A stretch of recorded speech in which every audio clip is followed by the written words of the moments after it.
Bonjour.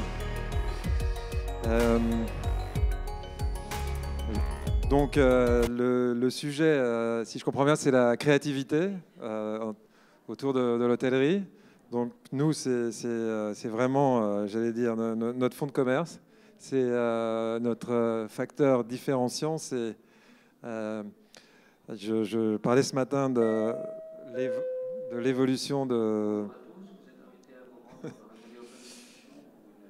je parlais ce matin de la nouvelle trend dans l'hôtellerie mondiale qui est ce qu'on appelle le lifestyle hotel et qui est un peu la parade à Airbnb, c'est-à-dire que pour qu'une personne qui veut faire un séjour quelque part décide d'aller à l'hôtel plutôt que dans un appartement, il faut lui proposer une expérience plus riche. Donc quelque chose le lifestyle hotel, c'est quelque chose qui convoque la convivialité, le partage, etc. Donc avec des lobbies très animés, des lounges, des bars, etc. Et puis le stade un peu d'après du lifestyle hotel, c'est l'entertainment hotel. L'entertainment hotel, qu'est-ce que c'est? C'est la même chose, mais vraiment en veillant à ce qu'il y ait des contenus. L'entertainment, c'est un peu le terme générique aux États-Unis pour tout ce qui est le showbiz, par exemple, le cinéma, le musical, tout ce qu'on veut. Et donc, ce serait créer des contenus qui font qu'on ait envie d'aller au bain, par exemple, plutôt qu'ailleurs. Et pour ça, évidemment, il faut solliciter énormément de talents. Qui vont proposer cette expérience très riche. Pour revenir sur les bains en particulier, puisqu'on part du particulier pour parler du général, on a une légitimité là-dedans parce que aujourd'hui, depuis 2015, on est donc un hôtel 5 étoiles de 40 chambres dans Paris, dans le Marais, dans le lieu historique. Qui fut en 78 les Bains-Douches, qui était la boîte de nuit très célèbre, qui a ouvert la même année que le Palace et le Studio 54 à New York, et qui ont changé un peu la manière du clubbing à l'échelle mondiale, qui sont devenus des références mondiales.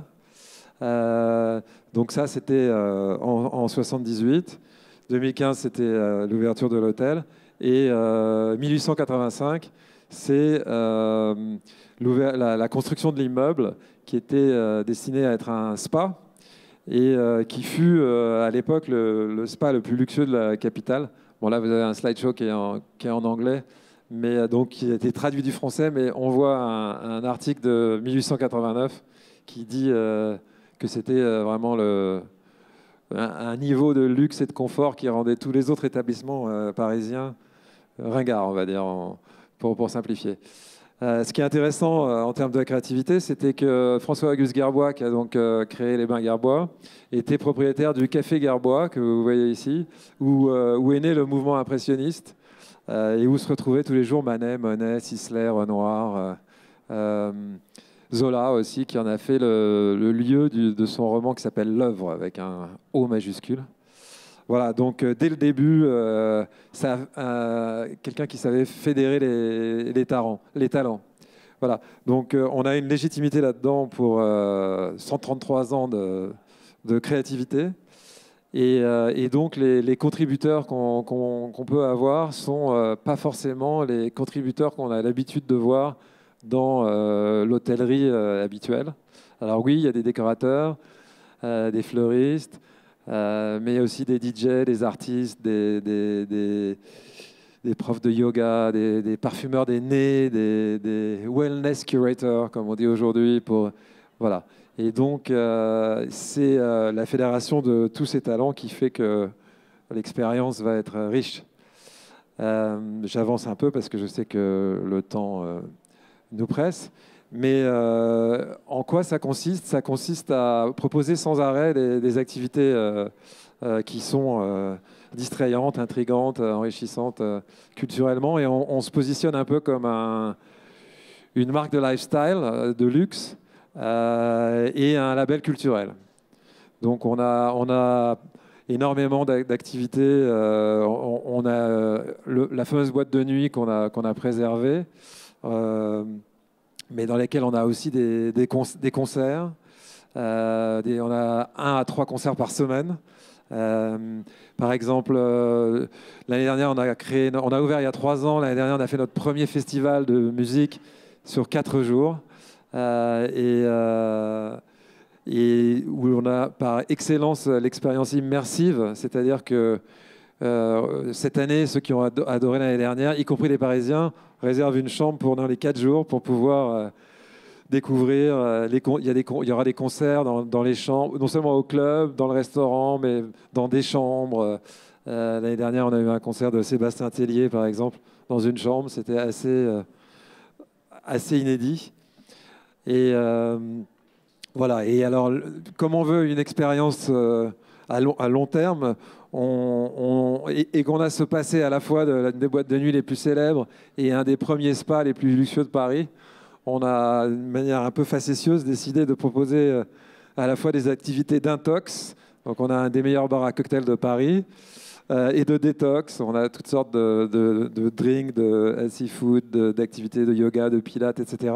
On a aussi ressuscité la marque des origines en créant une gamme de soins et de parfums.